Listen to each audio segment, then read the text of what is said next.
এই আবুল সরকাররা আল্লাহর বিরুদ্ধে কিভাবে কথা বলে, এই জমিনের মধ্যে এদের জায়গা আমরা সংকীর্ণ করে দিব। আল্লাহ পাকের বিরুদ্ধে, রাসূলের বিরুদ্ধে কথা বলে, বক্তব্য দিয়ে, ইসলাম বিদ্বেষী অবস্থান নিয়ে এদেশে হাসিনা সরকার যেমন টিকতে পারে নাই, যদি বর্তমান সরকারও ইসলামের বিরুদ্ধে অবস্থান নেয়, আল্লাহ পাকের বিরুদ্ধে অবস্থান নেয়, এই উপদেষ্টারা যদি এই বাউলদের পক্ষে অবস্থান নেয়, চ্যালেঞ্জ করে বললাম, আল্লাহর ইজ্জতের জন্য, রাসূলের সম্মানের জন্য আমরা হাসিনা সরকারকে যেমন বিতাড়িত করেছি, বর্তমান সরকারকেও প্রয়োজন হলে বিতাড়িত করা হবে। আমরা অবশ্যই অবশ্যই এই বিষয়ে পদক্ষেপ নিব। আর কিছু বাউল নামের ফাউল যারা কিনা আল্লাহ এবং তার রাসূলকে নিয়ে, কোরআনকে নিয়ে জঘন্যতম কথাবার্তা বলতেছে, আপনারা কি সেই সমস্ত কথাগুলো শুনেছেন? আল্লাহ এবং তার রাসূলকে নিয়ে ইচ্ছা মতো আল্লাহ এবং তার রাসূল কষ্ট পান, আল্লাহ পাক কষ্ট পান, এমন এমন অসংখ্য কথা এই সমস্ত বাউলরা জনসম্মুখে বলতেছে। আবার ওই মজমায় থাকা যে সমস্ত লোকগুলো বুঝে না, এই লোকগুলো শুইনা শুইনা হাসতেছে। আমি প্রশ্ন করতে চাই, কেউ যদি আল্লাহ পাককে নিয়ে রব্বে কাবা, আরে যিনি আমাদের হায়াত দিয়েছেন, যিনি আমাদের মৃত্যু দিতে পারেন, যিনি আসমান এবং জমিনের মালিক, যিনি পুরো পৃথিবী সৃষ্টি করেছেন, যিনি এই মানুষকে খাওয়ান, যিনি এই মানুষকে পালেন, এই যে কথা বলতে পারার শক্তি, এই যে শ্বাস প্রশ্বাস, এই যে বাতাস, সব কিছুর শক্তি যার হাতে, সেই রব্বে কাবা, তাকে নিয়ে কটূক্তি দেদারছে। এবং সেই কটূক্তির পরে এদেশের তথাকথিত কিছু সুশীল, এদেশের তথাকথিত কিছু নেতা, এরাও আবার এই সমস্ত বাউলদের পক্ষ অবলম্বন করে। ও মুসলমান ইমানদার, ও মাগুরার মুসলমান, তোমরা কি তবে এতটাই বেখেল হয়ে গেছো আর ভাবতেছো সিলসিলায়া মানে একবারে নরমালি জান্নাতে চলে যাবা? আল্লাহ পাকের শান মান নিয়ে আঘাত করা হবে, আল্লাহ পাককে নিয়ে 90% মুসলমানের দেশে তাচ্ছিল্য করা হবে। আপনারা হয়তো শুনেছেন, তারপরেও আমি আপনাদের অন্তরের ঈমান জাগানোর জন্য এবং ওই সমস্ত যারা কথাগুলো বলে তাদের প্রতি ঘৃণা জন্মাবার জন্য আমি আবারও শোনাচ্ছি। যারা শুনেন না একটু শুনবেন, তারপরে আমি আমার মূল আলোচনায় ঢুকবো। দেখেন কি বলে।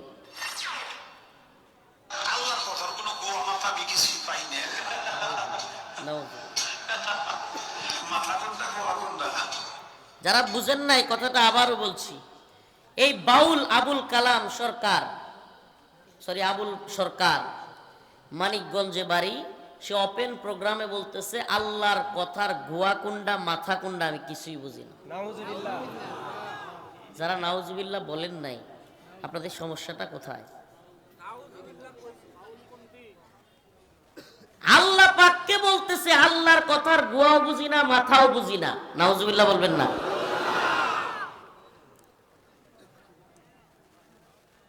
এরপরে দেখেন আরেকটা ভিডিওতে কি বলে, আপনাদের এগুলো শোনা দরকার, কারণ মুসলমানদের দেশ, এরা এইভাবে ওপেনলি মানুষের ঈমান নিয়ে খেলা করতেছে, মানুষের ঈমান বিধ্বংসী কথাবার্তা বলে সরল মনা মানুষ এমন এমন কথা বলছে, যে কথাগুলোর কারণে নিজের ঈমান তো থাকেই না, যদি কেউ সেই কথা শুনে হাসে তাদেরও ঈমান থাকবে না। এই যে দেখেন আরেকটা ভিডিওতে কি বলে।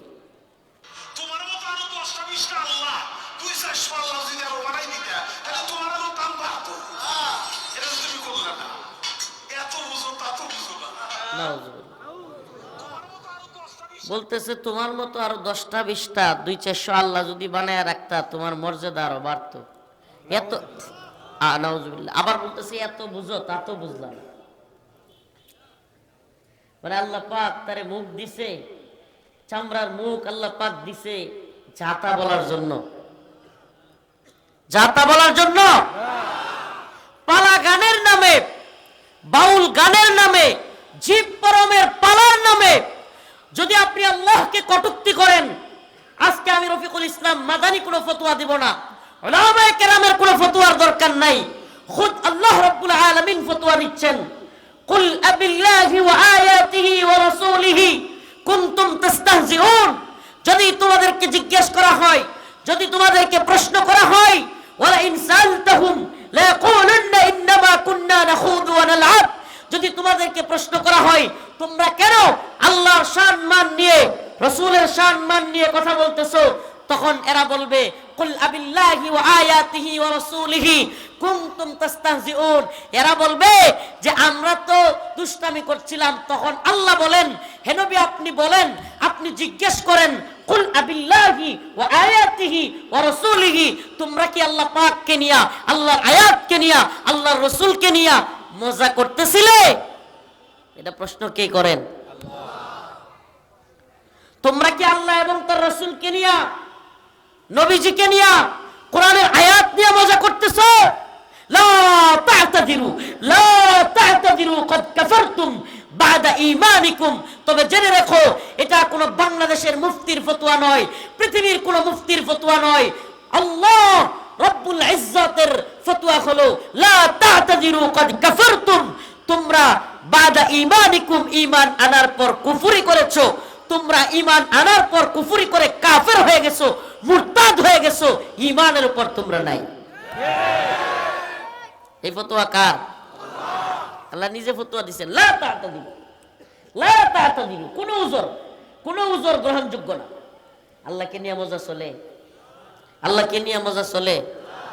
এই আপনাদের এলাকার নেতা মনে করেন, নেতারে যদি কোন যে নেতা, কথার কথা আপনাদের সাকিব আল হাসানের বাপরে নিয়ে কোন, সাকিব আল হাসানের বাপের গুয়া কোনটা মাথা কোনটা কিছুই বুঝি না, কথাটা বুঝেন না।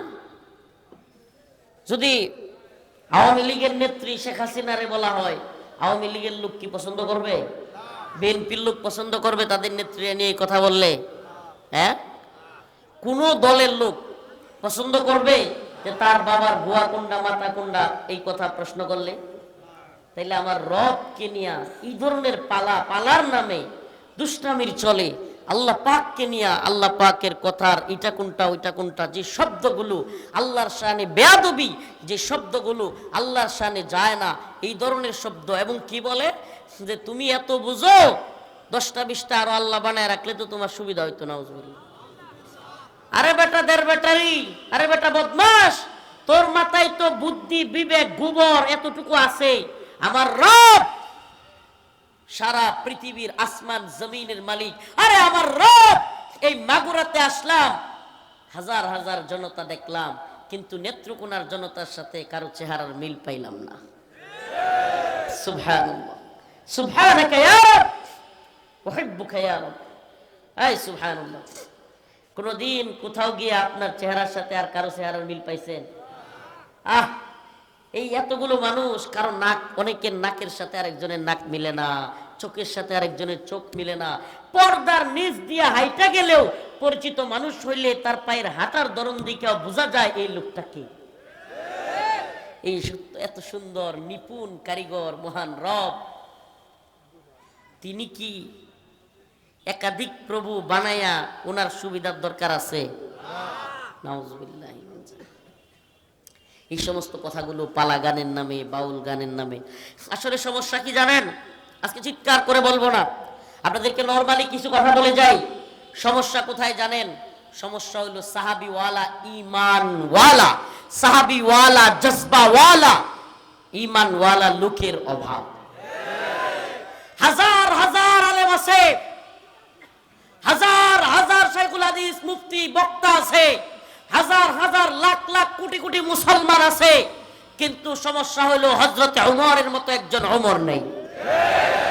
সমস্যা হলো একজন মুহাম্মদ বিন মাসলামা নাই। না হইলে আল্লাহর নিয়ে, রাসূলের নিয়ে এইভাবে কথা বলবে। আজকে দেখলাম ভিডিওতে বিএনপির মহাসচিব মির্জা ফখরুল ইসলাম আলমগীর, অনেকে কথাগুলো বলবে হুজুর রাজনৈতিক বক্তব্য দেয়। বেটা, রাজনীতি কি তোর বাপ দাদার টাকা দিয়ে কিনা? বেটা, তোমরাই বলবা, আর কেউ বলতে পারবে না। এদেশে ইসলামের বিরুদ্ধে বললে হুজুররা কিছু বলতে পারবে না। আমরা রাজনৈতিক ভোট কারে দিবেন কারে দিবেন না এটা বলবো না, বলিও না, এটা আমাদের কাজ না। কিন্তু যে নেতা হোক, যেই দলের লোক হোক, আওয়ামী লীগের হোক, বিএনপির হোক, আওয়ামী লীগের হোক, এনসিপির হোক, জামাতের হোক, যে কোনো দলের হোক, যদি ইসলামের বিরুদ্ধে কোনো বক্তব্য দেয়, ইসলামের বিরুদ্ধে অবস্থান নেয়, আমরা বলবো না? কথা বলেন, বলবো না? আর যদি আমরা না বলি, তাইলে শুধু আওয়ামী লীগের সময়ে বলি, তাইলে বোঝা যাবে এইটা শুধুমাত্র রাজনৈতিক উদ্দেশ্য প্রণোদিত, ইসলামের পক্ষের কথা বলা হয় নাই।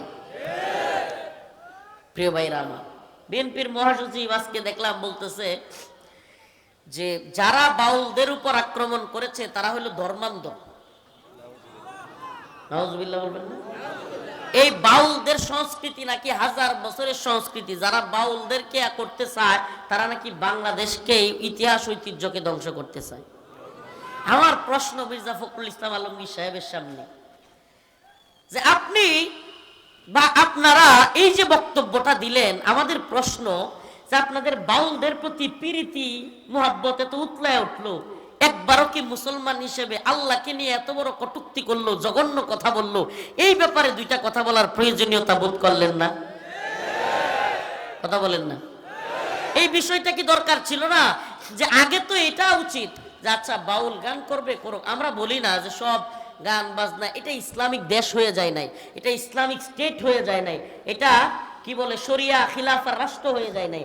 আমরা বলি না যে সব কিছু এখনই ভাঙ্গা চুরা দিব, বন্ধ করে দিব, সব ধ্বংস করে দিব, না।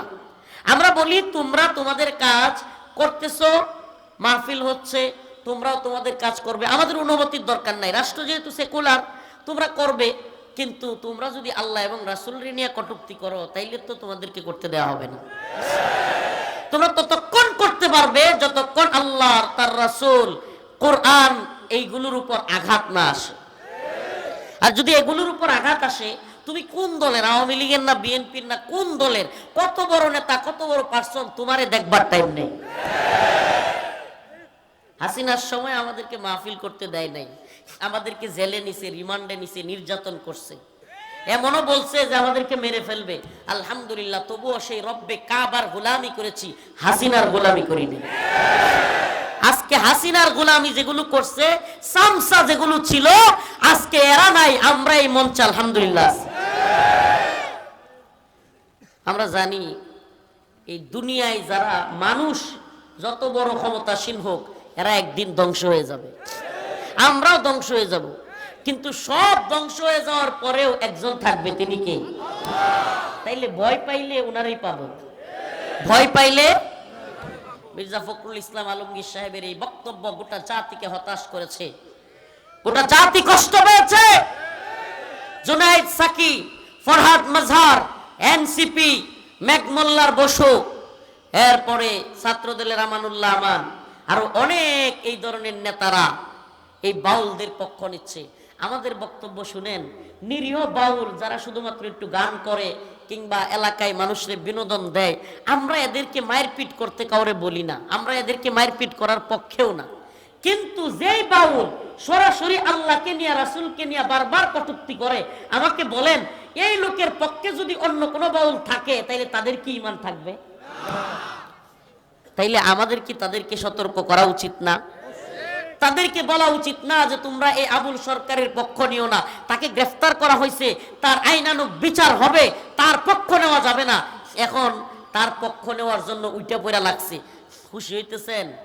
যে সমস্ত দলগুলো ইসলাম প্রতিষ্ঠার, কোরআন প্রতিষ্ঠার কথা কইয়া কইয়া ভোট চায়, এই দলগুলো এখন পর্যন্ত এই আল্লাহর বিরুদ্ধে বক্তব্য, এই আল্লাহ পাকের শান মানে আঘাত করার বিষয়ে একটা বিবৃতি পর্যন্ত দেয় নাই। এরা নাকি আবার ইসলাম প্রতিষ্ঠা করবে, তারা করবে কোরআন প্রতিষ্ঠা, কোরআনের আইন প্রতিষ্ঠা।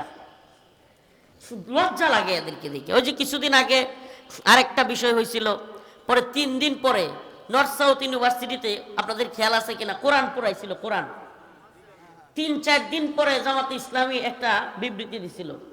আর এখন তো আল্লাহ পাককে নিয়ে স্বয়ং বাউলরা ইচ্ছা মতো বাজে কথা বলতেছে, সারা দেশ এই বিষয় জানতেছে। লেবার পার্টির মতো দল তারা বিবৃতি দিচ্ছে, আরো বিভিন্ন দলের, এই গণ অধিকার পরিষদের রাশেদ খান, ফারুক আহমেদ, এই সমস্ত ছেলেগুলো, এই সমস্ত ভাইরা পর্যন্ত বিবৃতি দিচ্ছে এগুলোর বিরুদ্ধে। অথচ তারা নাম দিয়েছে ইসলামিক দল। অনেক দল, একটা শুধু বলতেছি না। এই তথাকথিত ইসলামিক দল জনগণের কাছে বলে ভোটের জন্য যে আমরা সংসদে গিয়ে কোরআন প্রতিষ্ঠা করব। আল্লাহর বিরুদ্ধে কথা বলছে, আপনি কিছু বলতে পারেন না, আপনি আবার কোরআন প্রতিষ্ঠা করবেন। কোন কোরআন এটা? করেন এটা? লজ্জা হওয়া উচিত আপনাদের, লজ্জা হওয়া উচিত। আপনাদের উপর জুলুম হয়েছে, নির্যাতন হয়েছে হাসিনার সময়, আমাদের উপর হয়েছে। আমরা আপনাদের সহযোগী ছিলাম, সহযোদ্ধা ছিলাম। কিন্তু এখন 5 আগস্টের পরে হতাশ আপনাদের প্রতি, হতাশ।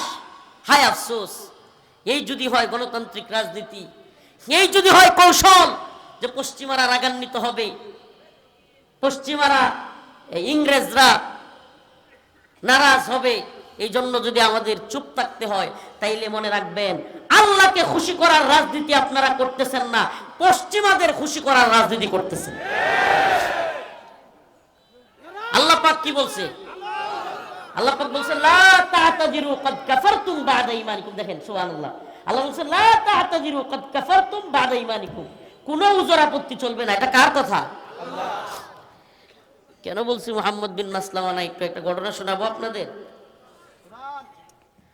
আল্লাহ রাসূল সাল্লাল্লাহু আলাইহি সাল্লাম একদিন খুব কষ্ট পাইছেন। কাব বিন আশরাফ ইহুদিদের এক নেতা, নাম কি? ঘটনাটা মনে রাখবেন মুসলিম উম্মাহ। কেন আমরা বলি আমাদের কিছু মুহাম্মদ বিন মাসলামা দরকার, আমাদের গণতান্ত্রিক আব্রাহাম লিঙ্কনের দরকার নাই, আমাদের গণতান্ত্রিক জর্জ রসু হওয়ার দরকার নাই। এই তথাকথিত সিল মারো ভাই সিল মারো, এই বুট সিল দিয়া এই কিয়ামতের পর থেকে এই কি বলে পৃথিবীর শুরু লগ্ন থেকে আজ পর্যন্ত 1 ইঞ্চি ভূমিতে ইসলাম প্রতিষ্ঠিত হয় নাই। লিখে রাখতে পারেন, হবেও না। এই জন্য বলি আমাদের মুহাম্মদ বিন মাসলামা দরকার। মুহাম্মদ বিন মাসলামারা এই সিলমারোর পথে আসবে না। মুহাম্মদ বিন মাসলামা রাদিয়াল্লাহু আনহুর মতো সাহাবায়ে কেরাম ওয়ালা ঈমান জজবা আসবে দাওয়া ইআদাদ জিহাদের পথে, শাহাদাতের পথে। আল্লাহর নবী কষ্ট পায়া সাহাবায়ে কেরামকে ডাকলেন, হে আমার সাহাবারা, হে আমার সাহাবারা, কাব বিন আশরাফ আমারে নিয়ে গালি দেয়, কবিতা লেখে, আমার বিরুদ্ধে কবিতা লেখে, আমারে গালি দেয়। তোমাদের মধ্যে কে আছো, কে আছো কাব বিন আশরাফকে কতল করবে, হত্যা করবে? সুবহানাল্লাহ বলবেন না? যারা বলে হুজুর আপনারা যে মানুষকে জজবা তুলে দেন, মানুষকে জাগায়া দেন, মানুষ জিহাদের কথা বলেন, আল্লাহর নবী কাউরে জীবনে মারতে বলছে? এই ধরনের সুশীল, এই ধরনের সেকুলার আছে না নাই? এই দেখেন আল্লাহ রাসূল বলছে কি বলেনি? আল্লাহ রাসূল সুস্পষ্ট বলেছেন, এ তোমাদের মধ্যে কে আছে, সাউন্ডটা বাড়ান তো, এ তোমাদের মধ্যে কে আছে হে আমার সাহাবারা, ওই কাব বিন আশরাফ আমারে গালি দেয়, আমার বড় কষ্ট লাগে, তোমাদের মধ্যে কে আছে কাব বিন আশরাফের কল্লা ফালাই দিবা, তাকে কতল করবা? সুবহানাল্লাহ। আল্লাহর নবীর সাহাবী মুহাম্মদ বিন মাসলামা রাদিয়াল্লাহু আনহু দাঁড়ায় গেলেন, ইয়া রাসূলুল্লাহ। আবু লাইলা রাদিয়াল্লাহু আনহু দাঁড়ায় গেলেন, ইয়া রাসূলুল্লাহ হাতুহিব্বু আন তাকতুলাহু? ইয়া রাসূলুল্লাহ আপনি কি পছন্দ করেন যে আমরা কাব বিন আশরাফকে শুয়ায়া দিব? আল্লাহ রাসূল বললেন হ্যাঁ। সুবহানাল্লাহ। চিন্তা করছেন আল্লাহ রাসূল কষ্ট পেয়েছেন, সাহাবায়ে কেরামকে বলছেন লাব্বাইক, দাঁড়ায় গেছে, মাইরা ফেলতে হবে। জানেন কাব বিন আশরাফ কি? ইহুদিদের বড় নেতা। তৎকালীন সময়ে কাব বিন আশরাফ ছিল বিশাল মোটা সোটা দেহের অধিকারী, বড় সড় মানুষ, তৎকালীন আরবের দানব প্রকৃতির একজন মানুষ, বিশাল শক্তিশালী, এবং তার বিরাট বড় বাহিনী ছিল। সে একটা বড় দলের নেতা ছিল ইহুদিদের। চিন্তা করতে পারেন। অথচ সাধারণ মুহাম্মদ বিন মাসলামা রাদিয়াল্লাহু আনহু একজন সাধারণ সাহাবী, উনি দাঁড়ায় গেলেন, বলে ইয়া রাসূলুল্লাহ লাব্বাইক, লাব্বাইক ইয়া রাসূলুল্লাহ, যে আপনাকে কষ্ট দেয় তার রাখবো না এই জমিনে। সুবহানাল্লাহ। আতুহিব্বু আন তাকতুলাহু? ইয়া রাসূলুল্লাহ আপনি কি পছন্দ করেন যে কাব বিন আশরাফকে শুয়ায়ে দেই? আল্লাহ রাসূল বললেন হ্যাঁ। এবার আল্লাহ রাসূলকে কাব মুহাম্মদ বিন মাসলামা রাদিয়াল্লাহু আনহু বললেন, ইয়া রাসূলুল্লাহ আমাদেরকে একটু অনুমতি দেন। কি? যে আমরা তার সাথে একটু গল্প করব, যুদ্ধের কৌশল হিসেবে তার সাথে আমরা একটু গল্প করব, আমাদেরকে অনুমতি দেন। আল্লাহ রাসূল বললেন অনুমতি দেয়া হলো। আল্লাহ রাসূল সাল্লাল্লাহু আলাইহি সাল্লামের সাহাবী হযরতে মুহাম্মদ বিন মাসলামা, হযরত আবু নাইলা রাদিয়াল্লাহু আনহু সহ 4-5 জন গেলেন কাব বিন আশরাফের কাছে। কাব বিন আশরাফকে গিয়া প্রথমেই বললেন, কাব যাকাত দিতে দিতে মুহাম্মদকে আমরা শেষ হয়ে যাইতেছি। ওই যে আগে অনুমতি নিয়ে আসছিল, ইয়া রাসূলুল্লাহ আমি একটু গল্প করতে চাই। যুদ্ধ হলো কৌশলের নাম। আগেই রাসূল সাল্লাল্লাহু আলাইহি সাল্লামের বিরুদ্ধে বইলা তার সাথে একটু মিল দিতেছে, কিন্তু মাথায় প্ল্যানিং হইলো কাব বিন আশরাফকে বলতেছে মুহাম্মদ রে তো সাল্লাল্লাহু আলাইহি সাল্লাম যাকাত দিতে দিতে আমাদের জীবন শেষ। কাব বিন আশরাফ খুশি হয়ে গেছে, কয় আগেই কইছিলাম না, বলছে আগেই বলছিলাম না যে তারে যাকাত দিতে দিতে তোমাদের জীবন শেষ হয়ে যাবে। তখন বলতেছে তাইলে আমার কাছে কেন আসছো? মুহাম্মদ বিন মাসলামা রাদিয়াল্লাহু আনহু বললেন, তোমার কাছে আসছি তুমি যদি আমগরে একটু কিছু দার দিতা, কর্জ দিতা, কর্জে হাসানা দিতা। এখন তো কর্জে হাসানা উঠেই গেছে, সুদ বাইরে গেছে, কর্জে হাসানা নাই। আছে? কেউ কাউকে কর্জ দিতে চায় না। জানি না আপনাদের এলাকায় আছে কিনা। অসুস্থ হয়ে গিয়েও কারো কাছে টাকা থাকলেও দাঁড় চাইলে দিতে চায় না। যদি বলে যে সুদ দিবেন, কিছু লাভ দিব, তাইলে দেয়। এই এলাকায় আছে কিনা জানি না, আমাদের এলাকায় আছে। সুদে দিলে দেয়, কর্জ দিলে দিতে চায় না। আর না দেওয়ার পিছনে কারণও আছে। টাকা দিলে, কোনো কিছু দিলে পরে ফেরত দেওয়ার মনে থাকে না আমাদের। আল্লাহ আমাদেরকে হেদায়েত দান করুন। তো কাব বিন আশরাফ কয়, আমি তোমাদেরকে জিনিস দিতে পারি, কিন্তু তোমরা আমার কাছে বন্ধক রাখবা। কি বন্ধক রাখবা বলো? তখন মুহাম্মদ বিন মাসলামা রাদিয়াল্লাহু আনহু বললেন, তুমি কি চাও? কাব বিন আশরাফ বলতেছে যে তোমার বউরে বন্ধক রাখো। এই যে মোটা তাজা শরীরের, এত মোটা গাডা, লম্বা বেডা। মুহাম্মদ বিন মাসলামা কয়, আরে না, তোমার মতো লোকের কাছে বউ বন্ধক রাখা যাবে না। কয় সন্তানদেরকে? কয় না, তাও না। তাইলে? কয় আমার অস্ত্রগুলো যেগুলো আছে, তরবারি, ডাল, তীর, এগুলো বন্ধক রাখতে পারি। তৎকালীন সময়ে তরবারি খুব মূল্য ছিল। রাসূলুল্লাহ সাল্লাল্লাহু আলাইহি সাল্লামের তরবারি ছিল, সাহাবায়ে কেরামের ছিল। সুবহানাল্লাহ ওয়া বিহামদিহি। এই যে আমাদের মসজিদের মিম্বার আছে না, মিম্বার যেখানে নামাজ পড়ে ইমাম সাহেব নামাজ পড়ায়, ওইটার সামনে কিন্তু খালি জায়গা থাকে। সুবহানাল্লাহ। ওই জায়গাটা ছিলই রাসূলুল্লাহ সাল্লাল্লাহু আলাইহি সাল্লামের যুগে, সাহাবায়ে কেরামের যুগে ওই জায়গা অস্ত্র রাখার জায়গা ছিল। সুবহানাল্লাহ। এখন তো আমরা অস্ত্র রাখতে ভয় পাই। অস্ত্রের কথা শুনলেই কয় জঙ্গি, মৌলবাদী। একদিকে কাফের মুশরিকদের সবার হাতে অস্ত্র, এরা সবাই মুসলমানদেরকে সারা পৃথিবীতে হত্যা করতেছে, টনকে টন বোমা ফেলতেছে, মুসলমানদের ঘর বাড়ি সব ভাঙচুর করতেছে, আর আমাদেরকে বুঝাচ্ছে ওম শান্তি। ইসলাম মানে হইলো শান্তি। শান্তি। তোমরা অস্ত্র নিও না, তোমাদেরকে খালি মার দিব আমরা, তোমরা খালি মার খাবা। এটা না? ফিলিস্তিনে আমাদেরকে মারছে, কাশ্মীরে আমাদেরকে মারছে, আরাকানে আমাদেরকে মারছে, মালি, সোমালিয়া, ইয়েমেন, আফগান, উইগুর, সব জায়গায় মুসলমানদের উপর নিপীড়ন, নির্যাতন। 1 কেজি 2 কেজি না, 1 মন 2 মন না, টনকে টন বোমা মুসলমানদের ঘর বাড়িতে ফেলতেছে। মুসলমানদের ঘর বাড়িগুলো একেবারে মিশিয়ে দিচ্ছে মাটির সাথে, পাউডার বানায় ফেলতেছে, পাউডার। এরপরে এই আমেরিকা, এই ইসরায়েল মুসলমানদেরকে সবক দেয় ওম শান্তি। ইসলাম মানে হলো শান্তি।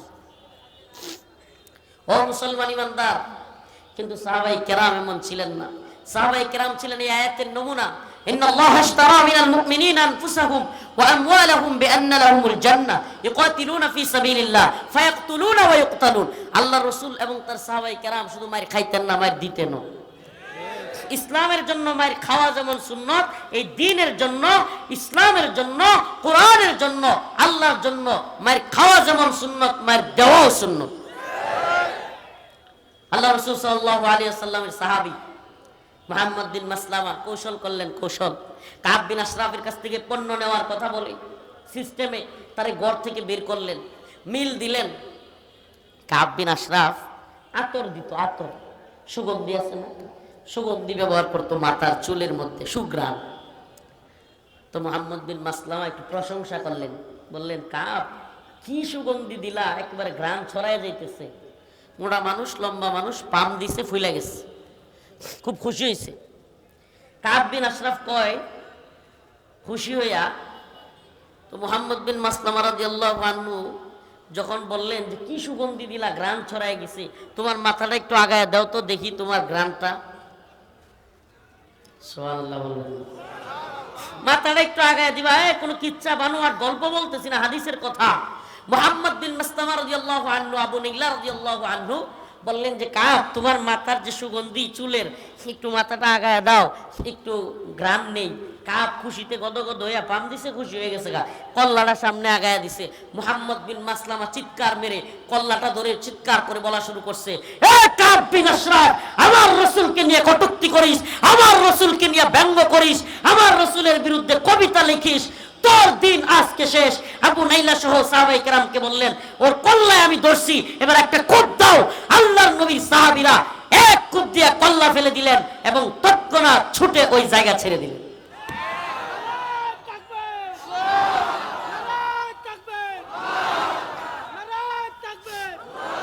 তাইলে কি বোঝা গেল? আল্লাহ রাসূল সাল্লাল্লাহু আলাইহি ওয়াসাল্লামকে কষ্ট দিলে, আল্লাহর নবীরে নিয়ে কটূক্তি করলে, স্বয়ং আল্লাহ পাকের শান মানে আঘাত করলে ইসলাম নরম থাকতে বলে। তখন কিন্তু নরম থাকার জায়গা থাকে, উদারতা আছে।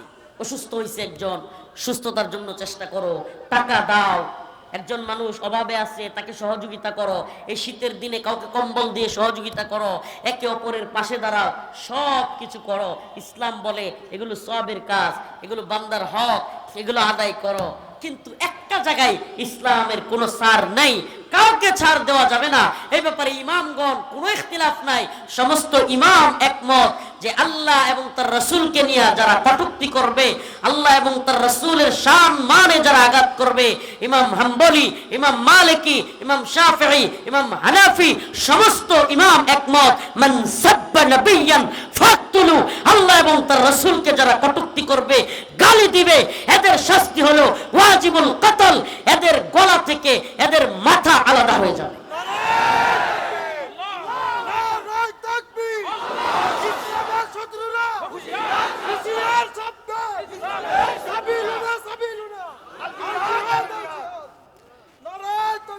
আপনার বাপের কথা কইলে মিয়া সহ্য হয় না, আমনের নেতারে কথা কইলে সহ্য হয় না।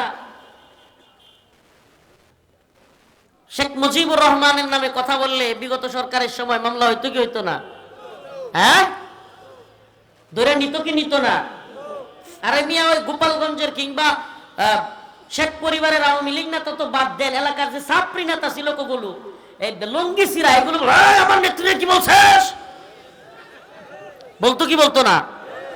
ছিল কি ছিল না? এই ছাত্রী নেতারা পর্যন্ত এসে প্রোগ্রাম বন্ধ করে দিত। আমার জানতে চাই, ও মুসলমান ইমানদার, ও মুসলমান ইমানদার, কি হয়ে গেল আমাদের? আমার জানতে চাই আপনাদের কাছে, আল্লাহ এবং তার রাসূলের সম্মান ইজ্জতের চাইতে শেখ মুজিবুর রহমান কিংবা রাষ্ট্রপতি জিয়াউর রহমান কিংবা হুসাইন মোহাম্মদ এরশাদ কিংবা এই সমস্ত নেতা নেত্রীদের মূল্য আল্লাহর রাসূলের চাইতে বেশি, আল্লাহর চাইতে বেশি? কেমন মুসলমান আপনি? কেমন মুসলমান যে আপনার নেতা আপনার দলকে নিয়ে কিছু বললে আপনার সহ্য হয় না, কিন্তু আমার রবকে নিয়ে কটূক্তি করে আপনি কিছুই বলেন না? বোঝা যায় আপনি মুখে ইমানদার কিন্তু অন্তরে মুনাফিক। আল্লাহ পাককে নিয়ে সরাসরি কটূক্তি করতেছে, আল্লাহ পাকের বিরুদ্ধে বক্তব্য দিচ্ছে, এরপরেও চুপ থাকার কোনো সুযোগ আছে? ওয়ালা ইন সালতাহুম লায়াকুলুন্না ইন্নামা কুন্না নাখুদু ওয়া নালআব কুল আবিল্লাহি ওয়া আয়াতিহি ওয়া রাসূলিহি কুনতুম তাস্তাহজিউন লা তা'তাযিরু ক্বাদ কাফারতুম। প্রয়োজনে এখন তো অনলাইনের জামানা, গ্লোবালাইজড পৃথিবী, সবকিছু চাইলেই দেখা যায়। প্রয়োজনে একটু বাংলা অর্থটাও অন্তত দেখে নেবেন। বাংলা অর্থটা অন্তত সূরা তাওবার 65 এবং 64 নম্বর আয়াত, বাংলা অর্থগুলো হইলেও দেখে নেবেন যে আল্লাহ এবং তার রাসূলের বিরুদ্ধে যারা বলে মজা নিচ্ছে, আল্লাহ বলছে লা তা'তাযিরু ক্বাদ কাফারতুম বা'দা ঈমানিকুম, কোনো উযর আপত্তি চলবে না, তোমরা ঈমান আনার পর কুফরি করে ফেলছো। ঈমান আনার পর কি করে ফেলছো? কুফরি করে ফেলছো। ইসলামের এই ক্ষেত্রে দেখেন, আমরা ইমাম সাহেবরা, খতিব সাহেবরা জুমার নামাজ পড়ার সময় এটা মোটামুটি সকল ইমামরাই বলে, আর হাম উম্মতি বি উম্মতি আবু বকর, বলে কি বলে না? আল্লাহ নবীর একজন প্রিয় সাহাবী, প্রিয় বন্ধু, ওই হেরা গুহার সাথী, নাম হলো আবু বকর। রাদিয়াল্লাহু আনহু। উনি হলেন সাহাবায়ে কেরামের মধ্যে নরম মানুষ। কি মানুষ? নরম মানুষ। আর হাম উম্মতি বি উম্মতি আবু বকর, রহমওয়ালা দরদওয়ালা মানুষ। একদিন আল্লাহর নবীর কাছে আবু বকর রাদিয়াল্লাহু আনহু নামে একজন বিচার নিয়ে আসছে।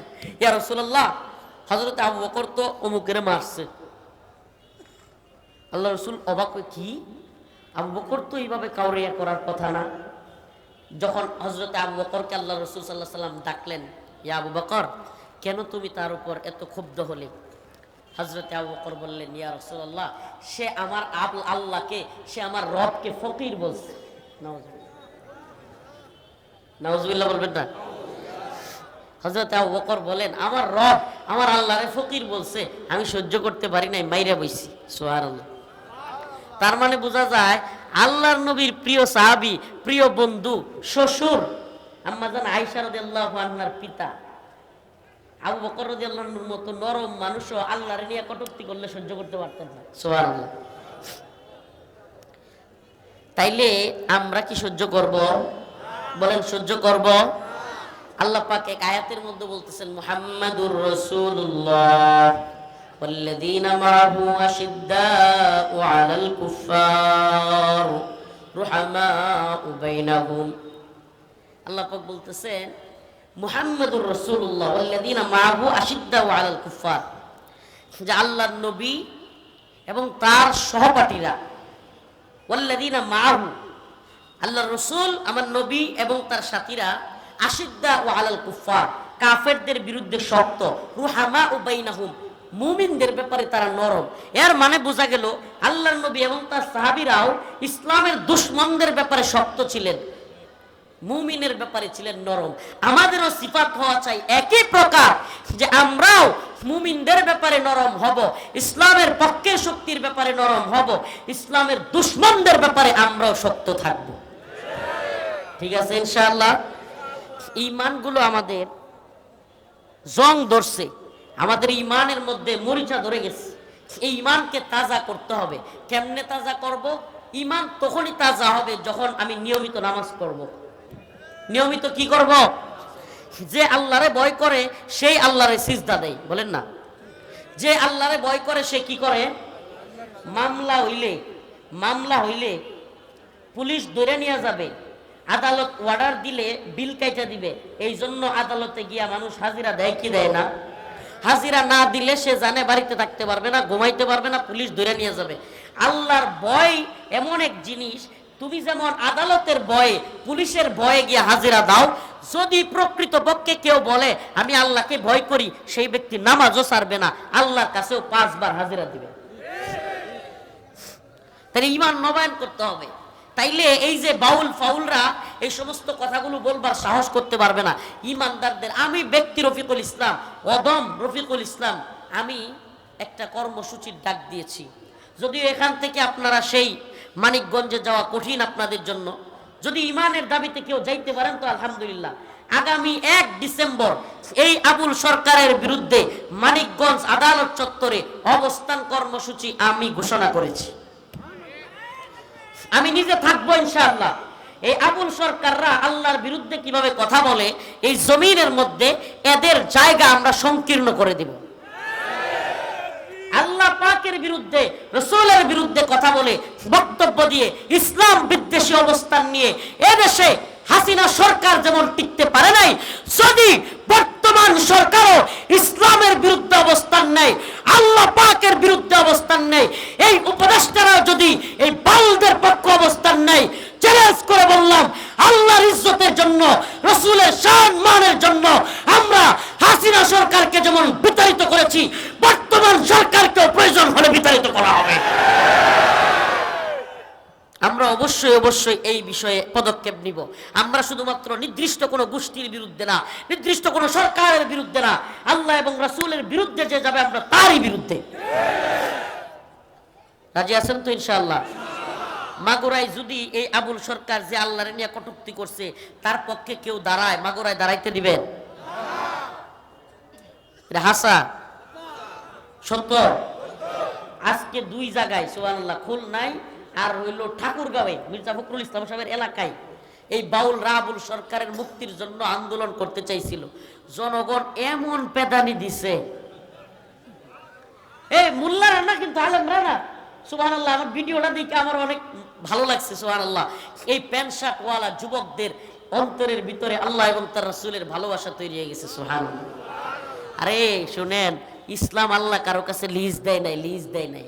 কোন দল, কোন ইসলামিক দল যদি মনে করে ইসলাম আল্লাহ তার কাছে লিজ দিয়ে দিছে আর কেউ কাজ করবে না, নাউজুবিল্লাহ, আল্লাহ কারো কাছে ঠেকা না। তোমরা বিবৃতি দিবা না কি হইছে, আমার আল্লাহ কলেজ ভার্সিটি ওয়ালা পোলাপান তৈরি করে দিবে, কথা কয় না? সুবহানাল্লাহ কইতেছে। একটা বাউলরে দেখলাম ধরছে, হুজুর ভিডিওতে দেখা যাইতেছে, একটা বাউলরে ধরছে, ধরার পরে জিজ্ঞেস করে, এই তোরে দেখলাম ওই দিন আবুল সরকারের লগে কি গান গাইতেছিস, বিরুদ্ধে বলতেছিস, কই মায়ের শুরু। সুবহানাল্লাহ। জনগণ সজাগ হয়ে গেছে। ইমানদাররা যদি সজাগ হয়ে যায় না, বেঈমান মুনাফিকরা বাংলার জমিনে ঠাঁই পাবে না। আমরা বলি না যে বাংলাদেশে শুধু মুসলমানই থাকবে আর কেউ থাকতে পারবে না, এই কথা আমরা বলি না। অন্য ধর্মের লোক থাকবে, বাউল ফাউল সব থাকবে, কিন্তু এই ফাউলরা থাকতে পারবে ওই শর্তে যে আল্লাহ এবং তার রাসূলকে আঘাত করতে পারবে না। আর যদি আল্লাহ এবং তার রাসূলকে আঘাত করে, তাইলে তুমি যেই হও, তুমি যেই হও, আমরা অবশ্যই তোমাদের বিরুদ্ধে অবস্থান নেব।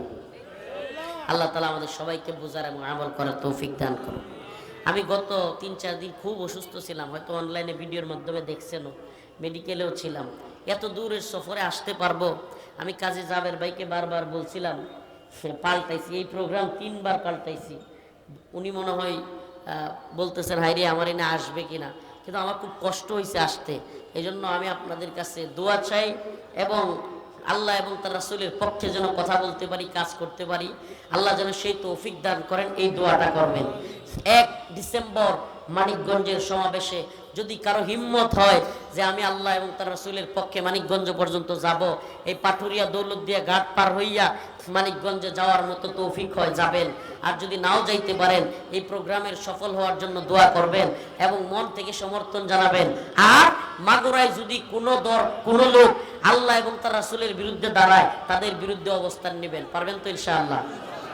আল্লাহ পাক আমাদের সবাইকে আল্লাহর পক্ষে, দ্বীনের পক্ষে অটল অবিচল থাকার তৌফিক দান করুন। সুবহানাকাল্লাহুম্মা ওয়া বিহামদিক, আশহাদু আল্লা ইলাহা ইল্লা আনতা, আস্তাগফিরুকা ওয়া আতুবু ইলাইক।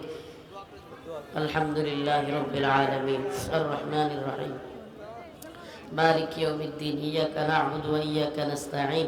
হে আল্লাহ পাক, পরওয়ারদিগারে আলম, আল্লাহ খুলুসিয়তের সাথে আপনার সাতবার নিয়ে কাজ করার তৌফিক আমাদেরকে দান করেন।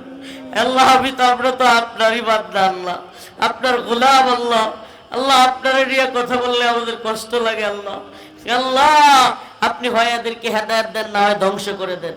আল্লাহ এই মির্জা ফখরুল সহ যেগুলো এই বাউল ফাউলদের পক্ষ নিছে, এদের হেদায়েত দেন, নাইলে ধ্বংস করে দেন। রব্বুল আলামিন আল্লাহ ফিলিস্তিনের মুসলমানদেরকে হেফাজত করেন। Bosnia, Chechnya, Mali, Somalia, Yemen, Afghan, Uyghur, Kashmir, Arakan সমস্ত ভূখণ্ডের মুসলমানদেরকে হেফাজত করেন।